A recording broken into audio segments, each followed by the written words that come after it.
Bonjour tout le monde, bienvenue dans cette nouvelle vidéo. Voilà, il fait beau, j'ai décidé de changer un petit peu, de filmer en extérieur. On est sur le Pont Neuf à Toulouse. Le Pont Neuf, c'est le plus vieux pont de Toulouse. Mais bon, voilà, cette vidéo n'est pas à propos du Pont Neuf, elle est à propos des cours d'anglais.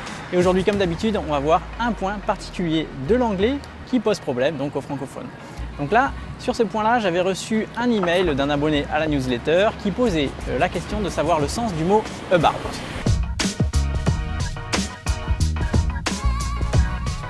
Parce que « about », c'est un mot qui est c'est vraiment un mot typique de l'anglais, quoi. Il n'y a pas trop d'équivalent en français. Et si vous regardez dans un dictionnaire, vous allez voir qu'il y a toute une page remplie de définitions à propos de ce mot.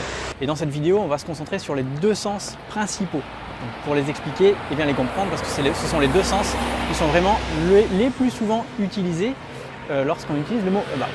Le premier sens, c'est le sens qu'on traduit quand on veut le traduire en français, même si je rappelle qu'il faut éviter de traduire en français parce que ça amène à des erreurs.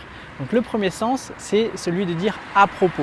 Donc si je dis par exemple This video is not about the Pont Neuf of Toulouse, it's about learning English.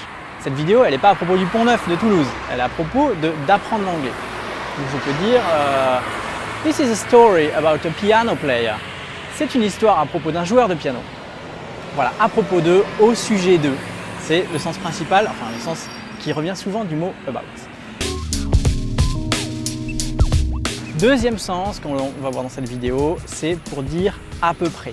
Donc je dis, je vous donne un exemple, we are about 1 km from the city center of Toulouse. On est à peu près à 1 km du centre-ville de Toulouse.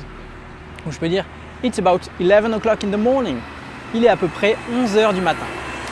Voilà donc, c'est le deuxième sens que l'on voit dans cette vidéo, qui est le deuxième sens principal, enfin qui revient le plus souvent en tout cas, du sens du mot about, c'est le sens de dire à peu près, environ, aux environs de. Voilà, donc si vous voulez aller plus loin, je vous invite à cliquer sur le petit i comme d'habitude et vous allez tomber sur la leçon que j'ai écrite à ce sujet sur mon site. Donc vous aurez d'autres exemples et j'aborde aussi d'autres sens du mot about. Par exemple, lorsqu'on dit about to, ça veut dire être sur le point de. Donc, si je le dis dans une phrase, je peux dire par exemple I'm about to finish recording this video. Je suis sur le point de terminer d'enregistrer cette vidéo. Voilà pour un sens en plus, donc vous pouvez voir d'autres sens comme ça en cliquant sur le petit i.